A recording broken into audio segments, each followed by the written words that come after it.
So guys দেখো, আমার কাছে একটা ডেটা কেবিল ছিল।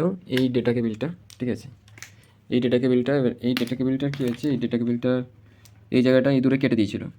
তো ইঁদুরে কেটে দেওয়ার পরে আমি ভাবলাম এটা ফেলে দেবো, যেটা সবাই মনে করে। একটা তার কেটে গেছিলো, তো এটা কাজ করছিল না। তো আমি কী করেছি, এই সোল্ডারিং আয়রন দিয়ে, ঠিক আছে, এই জায়গাটা ফিক্স করেছি। দেখো, দাঁড়াও দেখাই, এই দেখো এই জায়গাটা ফিক্স করেছি। চলো এটা ট্রাই করে দেখি চলছে কিনা, ঠিক আছে, চলো।